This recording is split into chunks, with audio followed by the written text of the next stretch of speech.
চলো।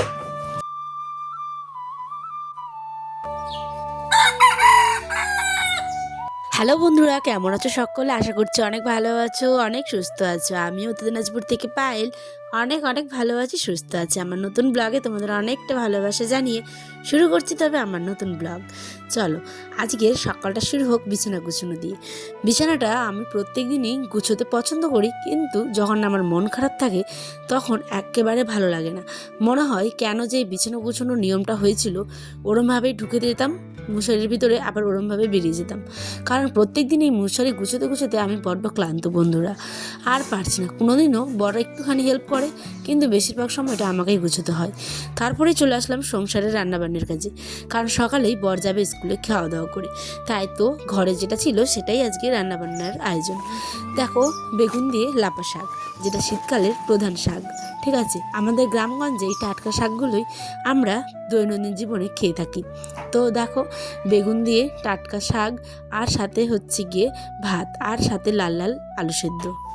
ব্রাশ করছে, brush brush Ayaan বাবুটা ব্রাশ করছে। থু করো, এদিকে থু করো, এখানে থু করো। হ্যাঁ, তো আয়ান দেখো আমার ব্রাশ নিয়ে সকালবেলা ঘুম থেকে উঠে আমার ব্রাশ দিয়ে দেখো ব্রাশ করছে।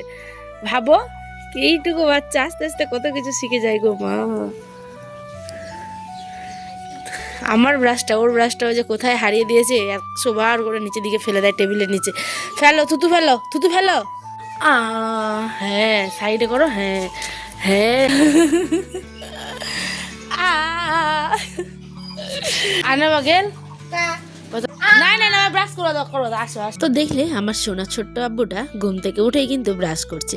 নিজের ব্রাশটা টেবিলের নিচে ফেলে দেয় জানো, বারবার। সোফা থেকে যেহেতু হাতের কাছে পেয়ে যায়, তাই সমস্ত ঝুড়ির মানে জিনিসপত্রগুলোই ফেলে দেয় নিচের দিকে। তো আমি এখানে তোমাদের সাথে একটু গল্প করছিলাম। তো আমার সোনাকে হাত মুখ ধুয়ে বিস্কিট দিয়ে চলে আসলাম রান্নার দিকে আবারও। ভাত তো হয়ে গেছে, শাকটা কিন্তু এখনও সেদ্ধ হচ্ছে। জানো তো, আমার বাবার বাড়িতে কিন্তু এইরকম শাক ক্ষেত অনেক, মানে ক্ষেতের মধ্যে এই শাকগুলো অনেক হয়েছিল এই গত বছর। আমি সেটাও ভিডিও করেছিলাম। তো এই ভিডিওগুলো তোমরা যদি দেখতে চাও তাহলে অবশ্যই আমার চ্যানেলে গিয়ে প্লেলিস্টটা একবার চেক করো, অবশ্যই দেখতে পাবে।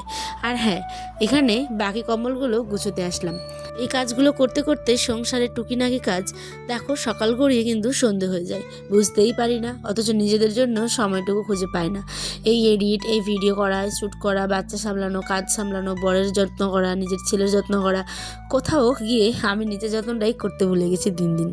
যাই হোক, চলো, কত কাপড় ছিল সেগুলোকেও ধুয়ে দিলাম। অন ক্যামেরা অত কিছু দেখালে ব্লগটা অনেক বড় হয়ে যেত। তারপরে ছিল এটা শনিবারের ব্লগ, একটুখানি লেট হলো, তো প্লিজ দেখো। একটুখানি নিয়েছিলাম মাংস, বেলা বাজে 12টা। তো মাংসটা এখন ফ্রিজে রেখে দেবো, কারণ রান্নাবাড়ি তো সকালে করেছি, আমার বর খাওয়া দাওয়া করে চলে গেছে। আর ছোট্ট সোনাকে এখন স্নান করিয়ে দিয়ে পাড়িয়ে দেবো হচ্ছে ঘুম। শীতের দিনে রোদটা 12টা-1টার মধ্যেই একদম পুরো মানে চলে যায়। তো সেই কারণেই আমি আয়নকে 11টা থেকে 12টার মধ্যেই ঘুমিয়ে দিই। এদিকে বড়মাকে দেখলাম কাটা খুঁড়িয়া শাক নিয়ে এসছে, মানে খুঁড়িয়া শাকগুলো যেগুলো কাটা কাটা হয় সেগুলোই। ঘুম থেকে ছোট্ট সোনা উঠে গেছে, ওকে এবার দিলাম একটু ডিম সিদ্ধ করে। গরম গরম ফু দিয়ে খেতে হয়, ফু দিয়ে খাও, এরকম করো, ফু দাও। হ্যাঁ, খাও। এখন বাজে সন্ধ্যে 6:30। সোনাকে একটু গান শোনাচ্ছি, আর ওই ওয়েট করে আছে মা কখন ভাত দিবে। আজকে জানো তো বড্ড পোলাও মাংস খাওয়ার ইচ্ছে করছিল, তাই একটুখানি পোলাও মাংস রান্না করতে গিয়ে যে এমন ঝামেলা হবে সেটা কখনো ভাবতেই পারিনি বন্ধুরা। মানে মুশকিলের পর মুশকিল এমন হয়ে গেছে। সন্ধ্যাবেলা রান্না বসেছি, হয়েছে রাত 10টাতে জানো। তো দেখো, দারুণ বসে আছে দেখো, ঠিক আছে। আর এই যে এই চালটার যদি তুমি পোলাও করো, এত সুন্দর সেন্ট হবে না কি বলবো।